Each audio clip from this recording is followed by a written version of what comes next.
Hello, thank you for joining us. Welcome to What Counts, the podcast where we dive deep into the world of information governance. Here, we highlight proven solutions developed through our experience working with companies across various industries, and we talk about how you can apply these solutions to your company.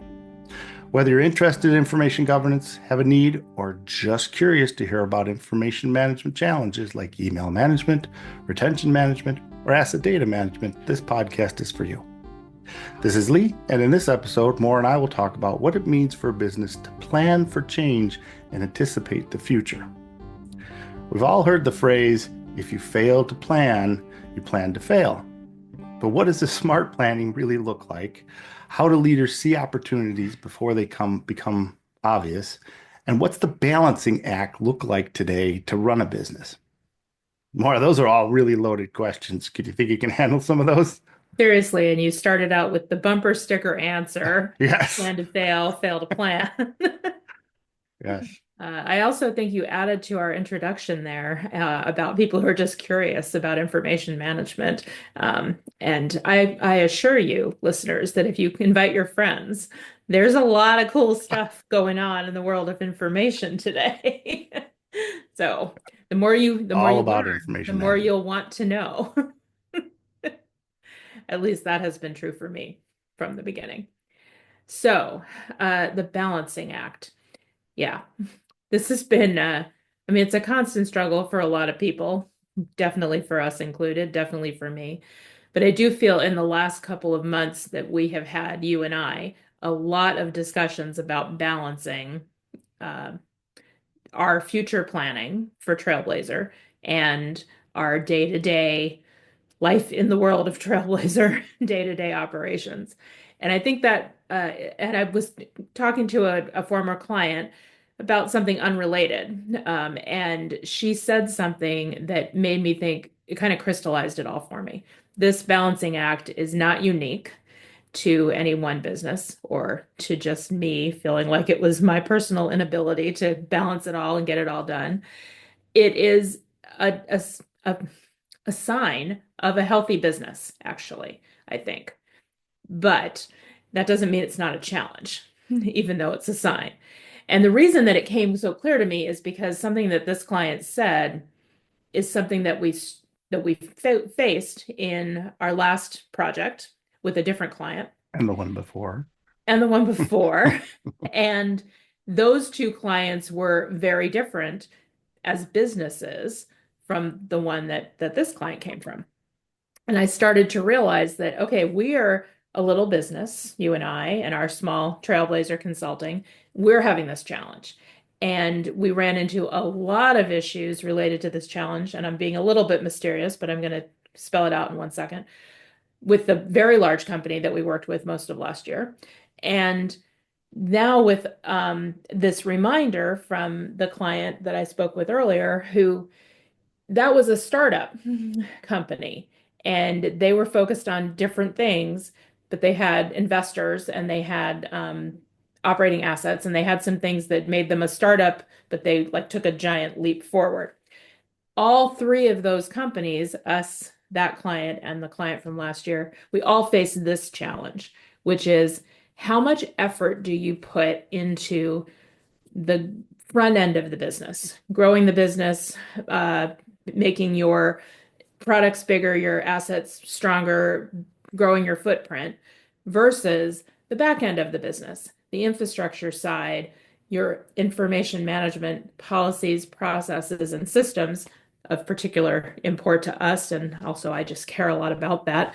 But it could be your HR policies and personnel, and how do you bring on new talent? And how do you keep people engaged? It could be any one of those back office functions. How's your financial systems working? Do you depend on the heroic efforts of one incredible spreadsheet guru? Which I swear we have encountered one of those in every single client organization that we have been in. That person always knows everything. And it's in a massive spreadsheet that anyone else interpret it? Maybe, maybe not. Does it support all of their financial reports? Absolutely. But the interpretation and explanation of it, maybe not so standalone and traceable. So And that's because the focus is mostly on the front end. If you are a publicly traded company, you're trying to deliver for your stock holders, your shareholders. If you are a small business, you're scrambling to make sure you have enough money coming in to pay your bills and pay your people.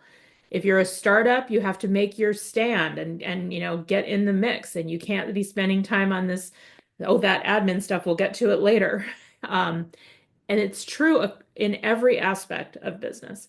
And that's what came home to me this morning when I was talking to this other client is, oh, this is actually a thing. This is a feature, not a bug of running a business. And okay, now we know this is part of what we have to do. How can we do this better? And so I called you and told you about my epiphany. And you had some, I think, really good insight and reminded me that we're not doing a terrible job. So do you want to talk about that? Well, I basically said that you have to get the right team around you to complement who you are and where you're at as a professional. And in that team, you need to be able to communicate effectively, and you need to do brainstorming sessions. Like take the time, whether it's once a day, for 15 minutes, or it's a Friday afternoon or something. Maybe not Friday, maybe you want to relax, Friday but morning, not Friday afternoon. morning, yeah. But take the time to really war game out. Where are you headed? Where is the business headed? What's going on in your environment, in your professional environment, so that you can position yourself for it. Yes, and I think I really that resonated with me, especially the two pieces of it. This take the time to really have a deep conversation on a regular basis, because this isn't a one and done kind of topic. But the other part of it is who are the right people. And when you're building your team, however you're building your team, you know that there are vision people, there are the details people, the completer finishers who get stuff done. Right. Um, uh, there's a lot of models out there in the writings around how to run a business, minders, grinders, finders. So there's that. There's a whole thing that we did at a former company where everybody got divided up into what was your team role? Were you the cheerleader? Were you the completer finisher? Were you the plant who had the ideas and the vision? Um, so pick your model, but the fact is every business needs somebody with the vision, where are you going next? Somebody who can get stuff done. And how you deploy those resources is the balance. So the gaming out, we were talking about change. And I think in one of our earlier podcast episodes in this arc, we talked about flexibility is important when you own a small business. You can't just be stuck in your ways because something's going to happen and it won't work anymore, and then you're stuck. You can't move forward. So flexibility is important, but flexibility is also somewhat reactionary, as opposed to adaptive and looking forward. And how do you anticipate upcoming changes when you don't know anything? And we're kind of living through this in the world right now because some things are unknown. So I said, you were talking about positioning, and I said, how can we possibly position? We don't know what's next. Like we could position over here in left field and the ball goes over there across the fence or something. That is my one attempt at a sports analogy. So, It yep. works. It's Silent fine. cracking up is nice. It's You're fine. on mute, but you're cracking up. Um, so the same thing for our business. It's about where are things going to change from a technology perspective, because we're providing information governance services and helping our clients respond to the way information is changing. That's very technology driven, but it's also a regulatory aspect. And how do you keep pace with any regulatory changes, and what do you need from information out of your information to respond to that? And then there's operational changes that change your information or change the information that you need. So how can we anticipate that? And I suggested um, a surprising thing to me now that I look back on it from an hour ago when we talked about it. the surprising thing to me is what I suggested is that we can't anticipate the change. What we can do is watch something. Stay We informed. watch an idea and we wait for data. And that part doesn't surprise me. I'm always about wait for the data and then make a decision. But it's the regularity of let's check in on this thing every 3 months or every 6 months because we don't know where it's going, but we know something's going to happen. Um, the reason it surprised me is because usually I'm just like, oh, this thing happened. Here's the next step. I want to jump fast. But in this case, I think the right answer is actually no, we need to watch for it. So, Yeah, we had talked about in a previous episode to always be learning, right? Always taking information. And I think that's kind of a piece of this, right? Stay informed, read, network, expose yourself to diverse perspectives, ideas. ideas. Yeah, Yeah, yeah. yeah, And it'll give you the lead as to where things are going. And you're right. You can't position yourself because you don't know what it is. Your example from earlier was the fiber optic. Is that the latest and greatest? Absolutely. Is there going to be something after that? Absolutely. What is it? Don't know. But you need to be able to be no. flexible enough to move, right? And you need to start finding the sources to watch what's going to happen. So, we talked about an example where I think we're doing a decent job, which is in energy storage, because we spend a lot of time working with energy companies, and we have a pretty strong understanding of fossil fuels, and we've learned a lot more about renewable energy. And one of the challenges with renewable energy is the storage of energy, the battery storage. And we started looking at the evolution and improvement of batteries a couple years ago on a small scale, so that we would understand how how that's going to impact the businesses that we support. And will there be new businesses in this space that will also need the type of information governance lessons and principles that we've learned from other energy fields, starting with fossil fuels and moving forward. Because the idea of generating or capturing energy, distributing it, transmitting it, and distributing it, that's a pipe question of big or small, and then getting paid for it. How do you get paid for it?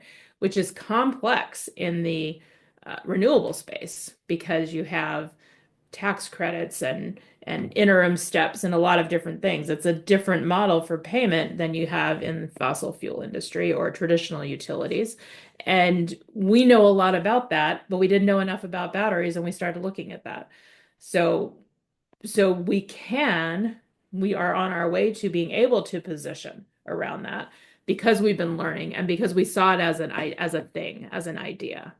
I think we have uh, in fits and starts, maybe it's just a back and forth between you and me, the same kind of watch on what is happening with AI, where we see it's happening.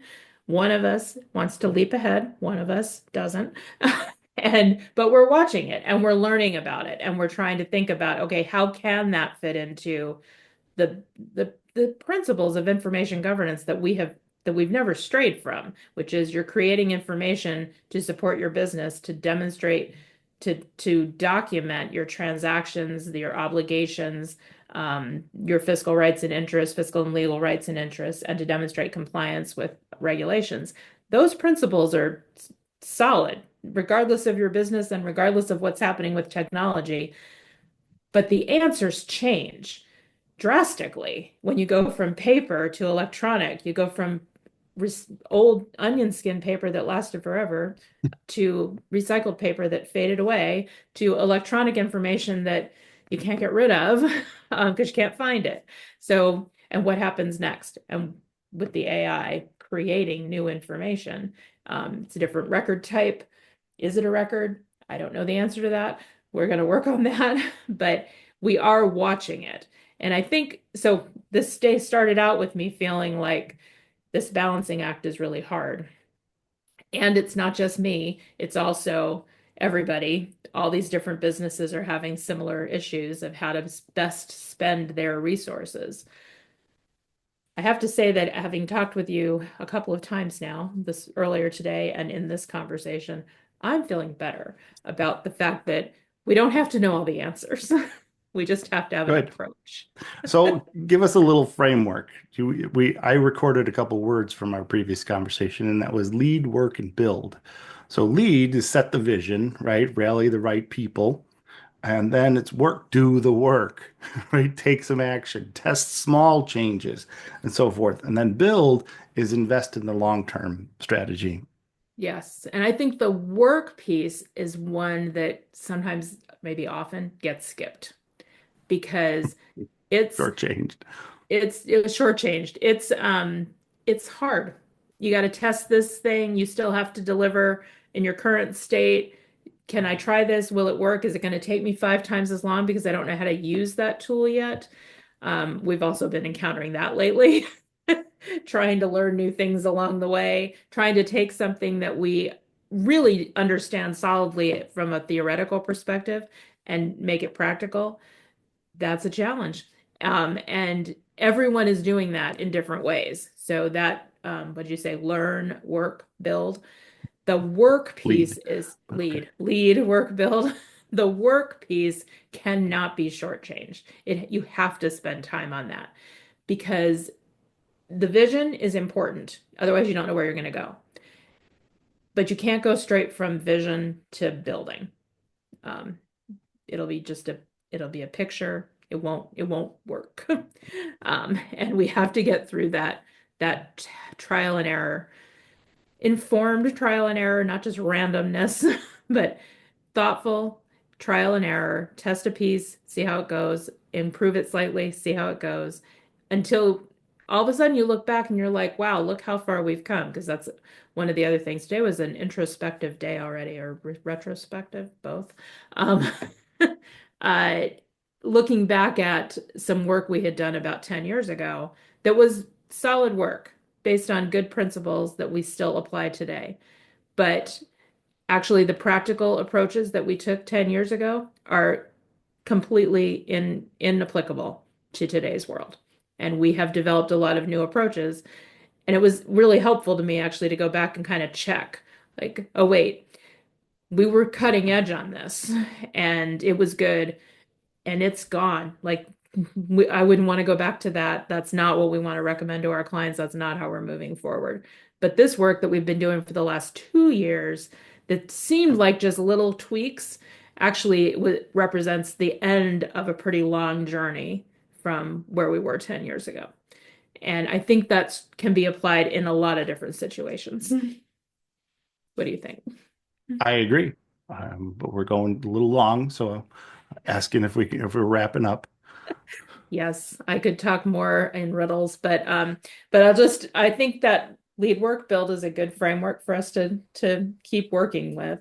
And I think that the piece of how do you bring the right people together and make sure you've got people focused on the front end, keep your business moving forward, and the back end, build the solid foundation. They're both important. You can't do one without the other. I agree with that. If you have any questions, please send us an email at info@trailblazer.us.com or look us up on the web at www.trailblazer.us.com. Thank you for listening, and please tune in to our next episode. Also, if you like this episode, please be a champion and share it with people in your social media network. As always, we appreciate you, the listeners. Special thanks goes to Jason Blake, who created our music. Thanks, everyone. Come back soon.